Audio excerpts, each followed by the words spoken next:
చెప్పినా సరే, వారి బంధువులు వెళ్ళొద్దన్నా సరే, వారి తమ్ముళ్ళు వెళ్ళొద్దన్నా సరే, అందరూ అక్కడ ఉన్నప్పటికీ ఆయన బయలుదేరి ఏం చేశాడండి? వెళ్ళిపోయాడు. నరుల ఎదుట ఏం చేశాడు? దేవుని ఆశ్రయించాడు, దేవుని యందు భయభక్తులు ఉంచాడు. అందుకే అబ్రాహాంకి ఏమన్నాడండి? ఇప్పుడు అబ్రాహ్మా, నువ్వేం చేయొద్దు, నువ్వు భయపడొద్దు, భయపడక నిద్రపో. ఓ మత్తమ్మ గారు, ఏం చేయాలి? భయపడకము, నేను నీకు బహుమానమును నీ కేడమునై ఉన్నాను. కేడమంట. కాబట్టి ఇక్కడ 15వ అధ్యాయంలో చెప్పాడు, కేడము అంటే ఏంటంటే కాపాడే. డాలేమో ఇప్పుడు చూడండి, యుద్ధానికి వెళ్ళినప్పుడు డాల్ ఉంటుంది, చేతితో పట్టుకుంటారు. కేడం ఏంటో మనిషి అంత ఎత్తుంటుంది, దాని వెనకాల దాక్కుంటారు. శత్రు బాణం ఎత్తే ఏది తగులుతుంది? ఆ కేడని తగులుతుంది. ఇప్పుడు అబ్రహాం ముందు ఎవరున్నారు? దేవుడు ఉన్నాడు. అబ్రహాము దేవుడు వెనకాల ఎవరున్నారు? అబ్రహాం ఉన్నారు. ఇప్పుడు దెబ్బ తగిలితే ఎవరు తగలాలి? దేవునికి తగలాలి.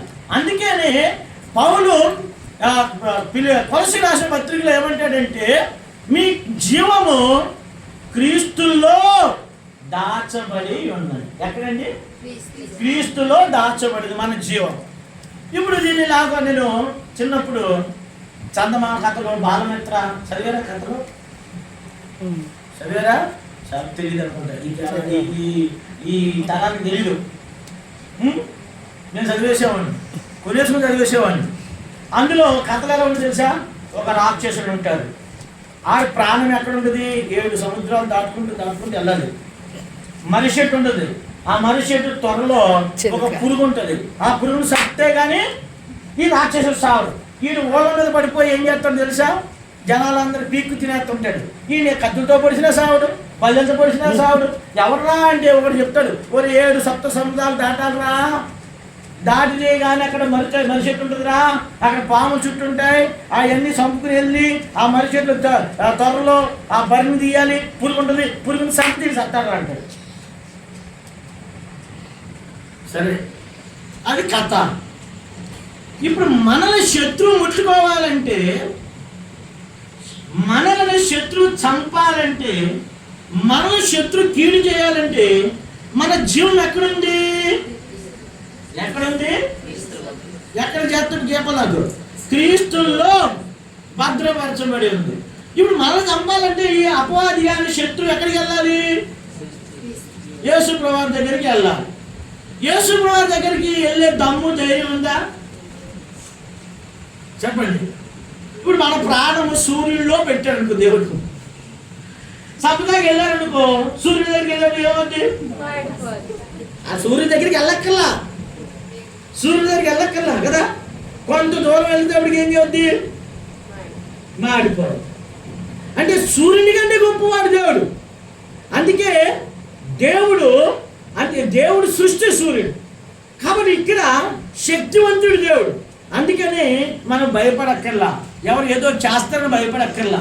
ఎందుకని మన జీవము క్రీస్తు ఏం చేయబడింది? దాచు. అందుకే అబ్రహాంతో చెప్తున్నాడు, అబ్రహామా నువ్వు భయపడొద్దు, నేను నీకు బహుమానమును, నీకు కేడమునై ఉన్నాను.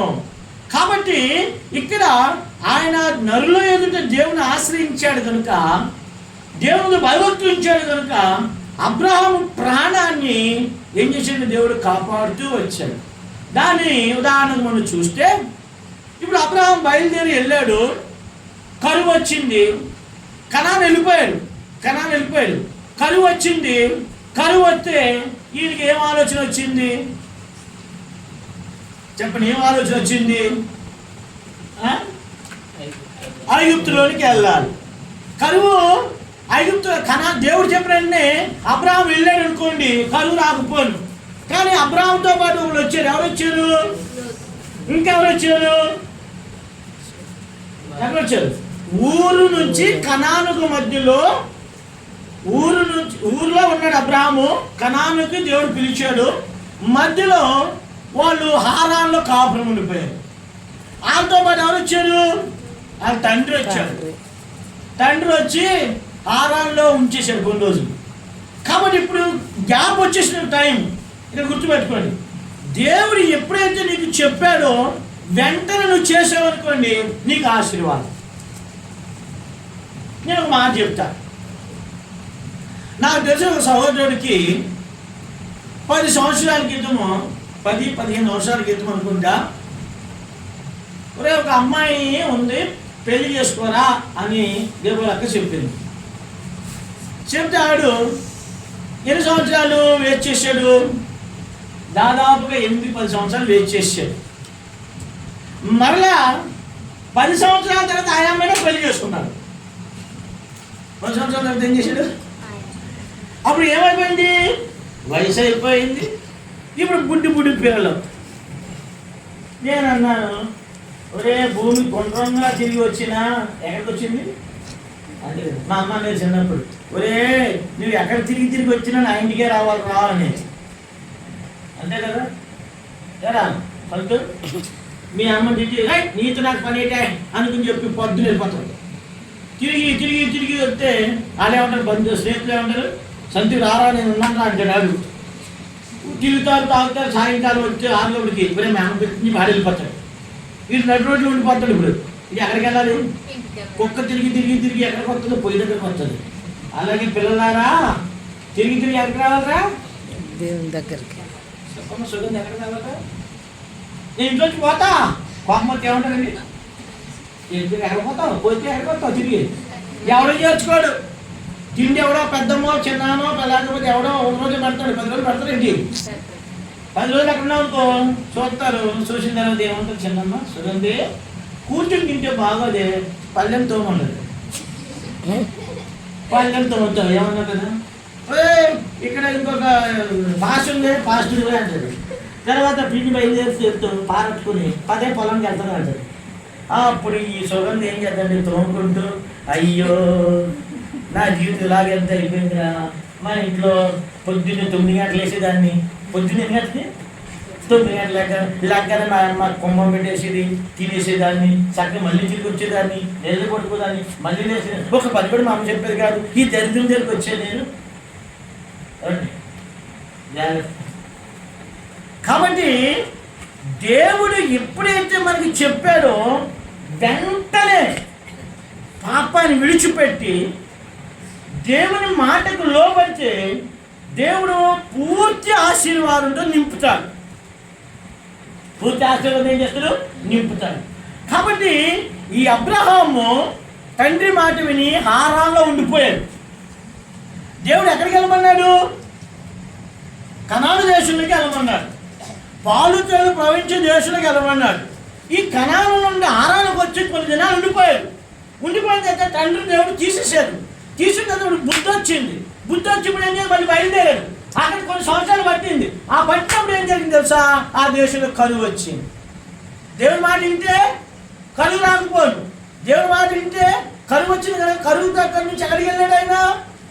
ఏమంటే దేవుడి మాట వినలేదు కనుక కరువు వచ్చింది. కరువు నుంచి ఎక్కడికి వెళ్ళాడు? ఐగుప్తుకి వెళ్ళాడు. ఐగుప్తులో ఏం చేశాడు? భార్యనేమో ఫరో తీసుకుపోయాడు. భార్య ఏం చేశాడు? ఫరో తీసుకుపోయాడు. కానీ అక్కడ జరిగిన సంగతి ఏంటంటే ఫరో దగ్గర నుంచి ఎవరు తీసుకురాలేకపోయాడు. కానీ ఎవరు రంగ ప్రవేశం చేశారు? దేవుడు చేశాడు. చూడండి, అక్కడ నుండి ఫరో తరిమేస్తుండే వస్తూ ఎవరు తీసుకొచ్చాడు? ఆగర్ను తీసుకొచ్చాడు, దాసి. ఈ ఆగర్ వచ్చి ఇంట్లో ఉన్నప్పుడు భార్య మాటని వివాహం చేసుకున్నాడు. పిల్లడు పుట్టాడు. ఇప్పుడు చూడండి, ఇద్దరు భార్య మధ్యలో గొడవలు, 2 జనాలు. అప్పటి నుంచి ఇప్పటి వరకు కూడా యూదులు ఇష్మాయేలీలు ఏం చేస్తున్నారు? కొట్టుకుని చేస్తూనే ఉన్నారు. అబ్రహాం చేసిన ఒక్క తప్పు. దేవుని మాటని కనానికి వెళ్ళిపోతే కరువు రాదు. దేవుని మాటని కనానికి వెళ్ళిపోతే పూర్తి ఆశీర్వాదం అబ్రహాంకు వచ్చాడు. కాబట్టి దేవుడు చెప్పండి సంతానం ఇస్తాను అన్నాడు. కానీ ఇట్లేమనుకున్నాడు? ఇష్మాయేలే నా సంతానం అనుకున్నాడు. కానీ దేవుడు ఏమంటే ఈ లోతు నీ సంతానం కాదు, ఇష్మాయేలు నీ సంతానం కాదు, శారా వల్ల పుట్టిందే నీకు సంతానం. చూసారా? దేవుడు సిద్ధపరిచాడు ఇస్సాకును. ఎన్ని సంవత్సరాలు సిద్ధపరిచాడు? 25 సంవత్సరాలు సిద్ధపరిచి ముసలి తరములు దేవుడు తీసుకొచ్చి ఇచ్చాడు. అప్పుడు శారాకు అప్పటి వరకు అవమానం నింద ఉన్న శారా నోటిలో ఏమొచ్చింది? ఏమొచ్చింది చెప్పాలి? ఇప్పుడు నవ్వు వచ్చింది. ఇప్పుడు ఇస్సాకు ద్వారా ప్రపంచాన్ని దేవుడు ఏం చేశాడు? ఆశీర్వదించాడు. అందుకే యెషయా గ్రంథంలో అంటాడు 61వ అధ్యాయంలో బహుతరములకు సంతోష కారణముగా చేసేదను. ఎప్పుడండి? చూడండి, బహుతరాలకి. అబ్రహాం వెళ్ళిపోయాడు. అబ్రహాం పేరు మర్చిపోయారా? ఇస్సాకు వెళ్ళిపోయాడు, యాకోబు వెళ్ళిపోయాడు, యాకోబు 12 కుమారులు వెళ్ళిపోయారు, ఇశ్రాయేల్ అందరూ వెళ్ళిపోయారు. కానీ అబ్రహాం, ఇస్సాకు, యాకోబుల పేరు ఏం చేయలేదు? మరువబడలేదు. కాబట్టి అందుకని తన యందు భయభక్తులు గల వారి నిమిత్తము నీవు దాచించిన మేలు ఎంతో గొప్పది. తనను నరుల ఎదుట ఆశ్రయించిన వారికి సిద్ధపరిచిన మేలు ఎంతో గొప్పది. అందుకే ప్రపంచం అంతా మేధావులు ఏం చెప్తుందో తెలుసా? భూ ప్రపంచంలో ఉన్న మనుషులందరూ ఒకటి, యూదులంతా ఒకటి. ఈ ప్రపంచంలో ఉన్న మనుషులు తెలివి 50% ఉంటే వారికి 100% ఉంటుందండి. అందుకే ఇశ్రాయేలులు కనిపెట్టిన వస్తువులు ఇప్పుడు మనం ఎంతో వాడుతున్నాం. వారి టెక్కన చిన్నది దేశం ఏంటంటే తెలుసు? ఎంత ఉంటుందో తెలుసా? హైదరాబాద్. మన హైదరాబాద్ అంత ఉంటుంది దేశం. ఇంకొక దేశం ఉంటుందండి.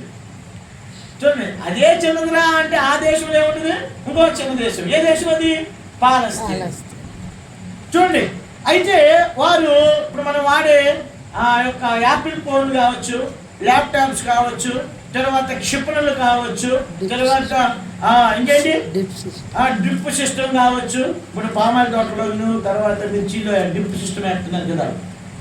అవన్నీ ఎవరు కనిపెట్టారు? ఇశ్రాయేలు కనిపెట్టారు. చూడండి, సిద్ధపరిచి దాచించిన మేలెంతో గొప్ప జ్ఞానం ఇచ్చాడు వారికి దేవుడు. వారిలో నుంచే రక్షకుడైన యేసు ప్రభువు వచ్చాడు. ఆ రక్షకుడి ద్వారా మనం అందరం ఏం చేయబడ్డాం? ఆశీర్వదించబడ్డాం. కాబట్టి నా ప్రియమైన సోదరులారా, మీరు కూడా దేవుని ఆశ్రయిస్తే, మీరు కూడా దేవుని కొరకు ఆ దేవుని భయభక్తులు కలిగి ఉంటే దేవుడు దాచించిన మీరు ఎంతో గొప్పది. అందుకని ఇస్సాకు కొడతాడన్న సంగతి ఆయన తెలుసా? పిల్లలు కొడతాడని తెలుసు, కానీ ఎప్పుడెక్కడ దేవుడు ఆయనకే తెలియదు. కానీ అబ్రహాం ఎవరు నమ్మాడు? దేవుని నమ్మాడు. దేవుడు అంటే ఏం చేశాడు? నీతిగా ఎంచాడు. అందుకే అబ్రహాము పోయేటువంటి చూడండి, ఒక మాట ఇస్తాను. అబ్రహాము వెళ్ళిపోయాడు, ఇస్సాకు కూడా వెళ్ళిపోయాడు. యాకోబుకి ఏం చెప్తున్నాడు తెలుసా? రండి 28వ అధ్యాయంలోకి రండి. ఆదికాండము 28వ అధ్యాయము. యాకోబుకి దేవునికి పరిచయం లేదు. యాకోబుని దేవుడు చూశాడు, కానీ యాకోబు దేవుణ్ణి చూడలే. యాకోబు మోసగాడు, మనకు తెలుసు. అన్ను మోసం చేసి ఏం చేస్తున్నాడు? ఆయన పారిపోతున్నాడు. చీకటైతే ఏమైంది? అరణ్యంలో పండుకున్నాడు. ఇప్పుడు దేవుడు దర్శించి ఇప్పుడు అంటున్నాడు, చూడండి రండి 13 వచ్చిన చూడండి. మరియు యెహోవా దానికి పైగా నిలిచి, నేను నీ తండ్రి అయిన అబ్రహాము దేవుడును ఇస్సాకు దేవుడైన యెహోవాను నువ్వు పండుకొని ఈ భూమిని నీకును నీ సంతానానికి ఇచ్చేదను. సిద్ధపరిచాడు మీ దేవుడు. ఆ పాలు తేనె ప్రవహించే దేశాన్ని ఎవరికి ఇస్తానికి సిద్ధపరిచాడు దేవుడు? యాకోబు సంతానం అనగా అబ్రహాము సంతానానికి. కాబట్టి మనం జ్ఞాపకం చేసుకోవాల్సింది ఏంటంటే, చూడండి, ఈ లోకంలో బల్బు కనిపెట్టిన వాళ్ళు, చూడండి, క్రైస్తవ కుటుంబంలో పుట్టి పెరిగిన పిల్లలు ప్రపంచాన్ని ఎంతో ప్రభావితం చేశారు. కాబట్టి కరెంటు కనిపెట్టింది క్రైస్తవుడే, బల్బును కనిపెట్టింది క్రైస్తవుడే. కాబట్టి చూడండి, డాక్టర్ పని చేస్తున్నాడు. పెన్సిల్ వ్యాధి, పెన్సిల్ ఇంజక్షన్ ఉంటుంది, పెన్సిల్ ఇంజక్షన్, అది మచూచి వచ్చేది అప్పుడు. ఎవరు కనిపెట్టారు? మీరు చెప్పు. గుర్తులేదు. అవి గుర్తుండో మనకి ఏం గుర్తుంటేగా? పెద్దే తల్లి అయి గుర్తుంది కదా, ఏం గుర్తుంటాయి? గుర్తురాలే అవి కూడా. అది గుర్తురాదా? చెప్పు, ఎవరికైనా పెట్టారు? చెప్పమ్మా, మీరు చెప్పరా? లక్షల కోసం చదువుతుంది. ఎవరికైనా పెట్టారు క్యాబ్? లూయిస్. తర్వాత అలెగ్జాండర్ ఫ్లెమింగ్ ఏం పెట్టాడు?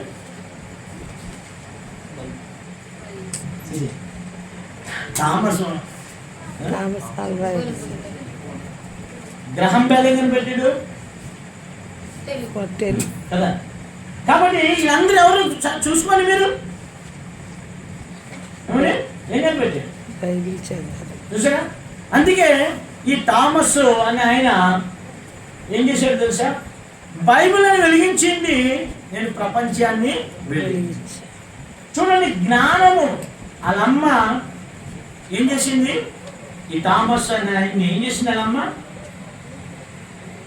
ప్రార్థనాపూర్వకంగా పెంచింది. కాబట్టి తల్లిదండ్రులారా, మీ పిల్లల్లో కూడా మన దేశానికి క్షేమం కలుగజేయాలంటే మనం ఏం చేయాలి? మనం సిద్ధపడాలి, పిల్లలు సిద్ధపరచాలి. లేకపోతే ఏమవుతారండి? దేశాన్ని నాశనం చేసేవాళ్ళు అవుతారు, మట్రిస్టులు అవుతారు, డ్రగ్గిస్టులు అవుతారు. ఏమండి, చాలామంది ఇప్పుడు యవనస్తులు సిటీస్లో చూస్తే గంజాయికి అలవాటు పడిపోయారు. వాళ్ళకి ఏంటి? తల్లిదండ్రులు భయం లేదు. తల్లిదండ్రులు భయం ఎందుకు లేదు? తల్లిదండ్రులు విచ్చలవిడిగా తిరిగితే పిల్లలకి భయం ఉంటుందా? భయం ఉంటుందా? మీ నాన్న డానికి అంటాడు అనుకో, భయం ఉంటుందా నీకు? భయం ఉండదు. ఇప్పుడు మీ నాన్న అంటే చూస్తే ఏమైపోతుంది? భయం పంచడు కదా, అంతేనా? కాబట్టి ఇక్కడ మనం గుర్తుపెట్టుకోండి, దేవుని పిల్లలాగా మన పిల్లలు దేవుడు ఆశీర్వదిస్తాడు. మన పిల్లలు దేవుడు జీవించాలంటే తల్లిదండ్రులుగా మీరు భయభక్తులు మీరు కలిగి ఉండాలి, భయభక్తుల్లో మీరు పెంచాలి. అబ్రహాం ఇస్సాకును పెంచితే ఇస్సాకు యాకోబును పెంచితే యాకోబు 12 మందిని పెంచితే ఆ 12 మందిలో యోసేపును పెంచితే యోసేపు కరువులో ఉన్న దేశాలందరినీ ఏం చేశాడు? ఆహారం ఇచ్చి పోషించాడు. ఒక్కడు ప్రపంచానికి ఆహారం ఇచ్చి పోషించాడు. ఒక్కడు. ఎంత గొప్ప సంగతి అండి. ఇప్పుడు అబ్రహాంకి యాకోబు చెప్తున్నాడు, నీ సంతానానికి నేను ఇస్తాను. యాకోబు ఏ పరిస్థితిలో ఉన్నాడు చెప్పండి? ఏ పరిస్థితిలో ఉన్నాడు? బతుకుతాడో చస్తాడో అని భయంతో ఉంటే దేవుడు దర్శించి ఏమంటున్నాడు? నీకు మాట్లాడితేనే నీకు మంచి భర్తతో నమ్మకం ఉందా? మంచి మగవాళ్ళు పెడతారు, ఆడవాళ్ళు పెడతారో తెలుసా నీకు? మీ అమ్మకు తెలుసా? తెలుసా ఎవరికైనా? మనం పెళ్లి చేసుకున్న క్యాలెండర్ రేపు మా అలా నీళ్ళు వేసుకున్నాం అనుకో, మగ పిల్లడు పుడతాడు, ఆడపిల్లడు తెలుసా? డాక్టర్ కదా నువ్వు, చేసుకోదా? డాక్టర్ కదా బాబు, ఎవరు చెప్పగలరా? కానీ ఒక ఆయన చెప్పగలడు. మంచి అల్లుడు తీసుకురావాలని ఎవరు చెప్తారు? ఎవరు చెప్పలేదు, దేవుడు చెప్తాడు. ఏరా, మంచి భర్త రావాలన్నా, మంచి పిల్లలు పుట్టాలన్నా, ఏడిపించేవాడు రాకూడదంటే, నవ్వించేవాడు రావాలంటే ఎవరు చెప్తారు? దేవుడు మాట వినిపోతే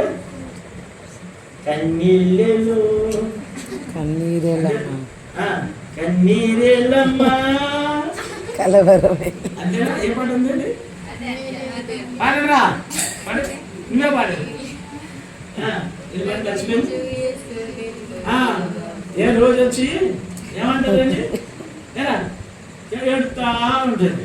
మా ఆయన అన్నాడు, మా ఆయన నాకు చేశాడు అన్నది అనుకోండి, అప్పుడు శారం కలిసి కన్నీరేమా కరుణించు యేసు అన్నది. లాక్కోలేము, పీక్కోలేము కదా, ఏం చేయలేము, ఉంచుకోలేము, పడేయలేము కదా.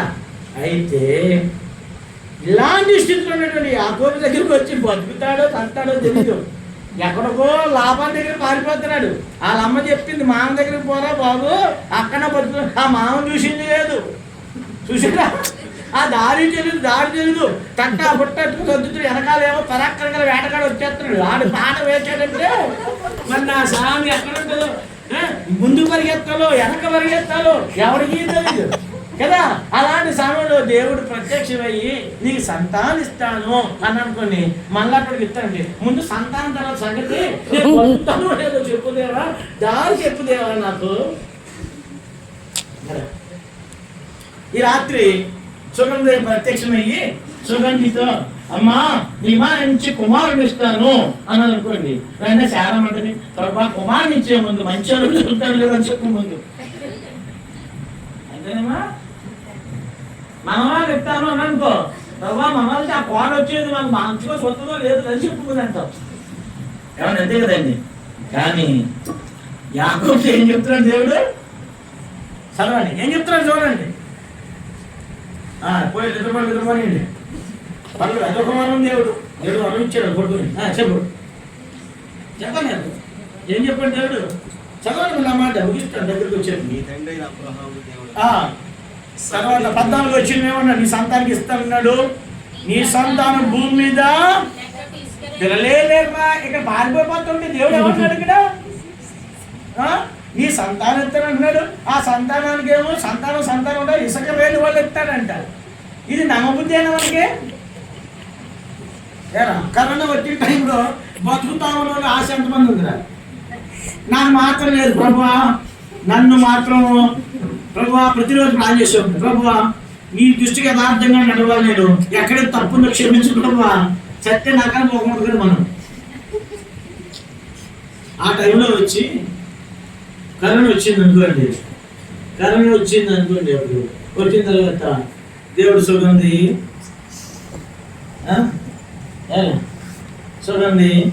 నువ్వు ఐఏఎస్ ఆఫీసర్ అవుతావురా, నీ కొడుకు కలెక్టర్ అవుతాడు, ఆ మనోడు డాక్టర్ అవుతాడు, ఆ మనోడు ప్రపంచాన్ని వెళ్తాడా అని అనుకోండి.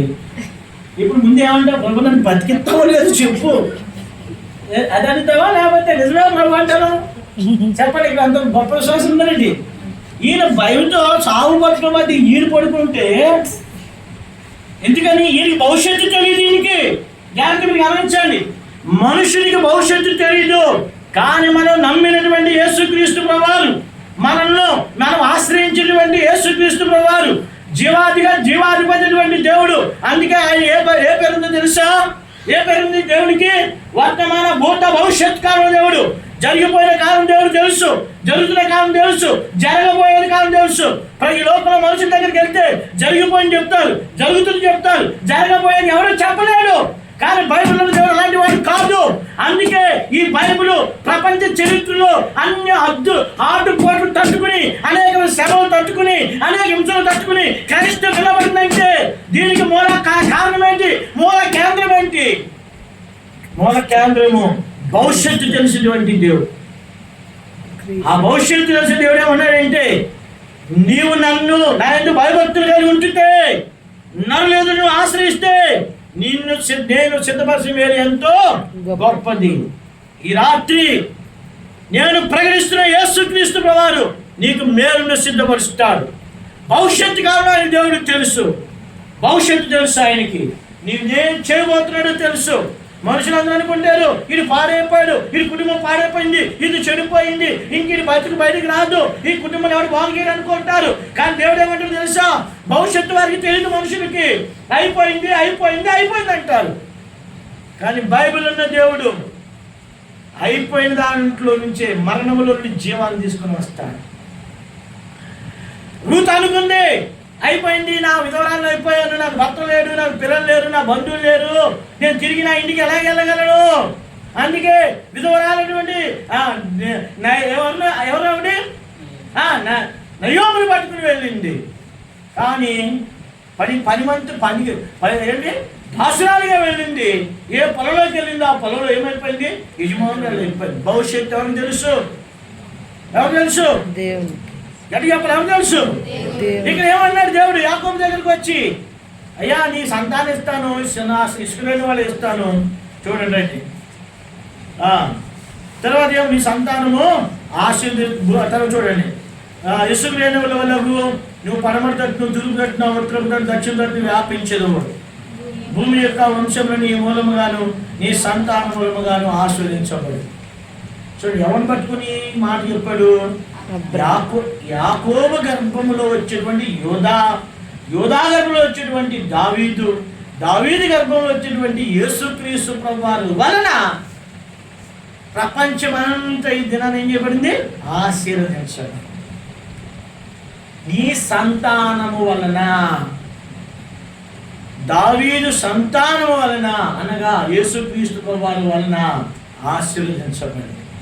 కాబట్టి ఇప్పుడు అక్కడ ఆగిపోలేదు. ఏం చెప్పాడండి ఇక్కడ? 15వ వచనం, ఇదిగో నేను నీకు తోడైండి నీవు వెళ్ళు ప్రతి స్థలమునకు నిన్ను కాపాడుచు ఈ దేశమునకు మరలా ఏం చేస్తాను? ఇంక వెళ్ళేవాడు వస్తాను నమ్మకం ఉందే? చెప్పండి, పడుకున్నవాడు తిరిగి లేకపోతే నమ్మకం ఉందా లేదా? ఎవరికైనా నమ్మకం ఉందా? పడుకుంటే తిరుగుతామో లేదో? తెలుగు వస్తే నిద్రలో మెలకు వచ్చిందనుకో, అమ్మయ్య బతుకున్నావురా అని. మెలకు రాలేదనుకో ఎవరు లేపుతారు? పక్క వాళ్ళు లేపుతాడు మనలా. కాబట్టి ఒక రోజు ఇచ్చాడు దేవుడు మనకి. పాపం ఈయన పండుకున్నాడు, రాజేసి పడుకున్నాడు, భయంతో పడుకున్నాడు. అప్పటి వరకు నిన్నటి వరకు ఎక్కడున్నాడు? అమ్మ దగ్గర పడుకున్నాడు కుర్రాడు. ఏమండి, చుట్టూరు ఎవరున్నారు? పనివారు ఉన్నారు, కాపలా ఉంది. కొంచెం ఇలా చప్పట్లు కొట్టారంటే 10 మంది వచ్చేస్తాడు. ఇలా చప్పట్లు కొట్టి 10 మంది వచ్చేస్తారు. ఇప్పుడేమో ఒంటరి అయిపోయి పాపం గురువు గారు ఇక్కడ ఒంటరి అయిపోయి పడుకుంటే ఏం జరిగింది? భయంతో అప్పటి వరకు ధైర్యంగా ఉన్నవాడు ఎలా వణికిపోయి పడుకున్నాడు. పడుకున్న సమయంలో ఎవరు కాపాడేది? ఆయన్ని అమ్మ కాపాడిందా? నాన్న కాపాడేదా? ఎవరు కాపాడలా? ఒక్క దేవుడు కాపాడేది.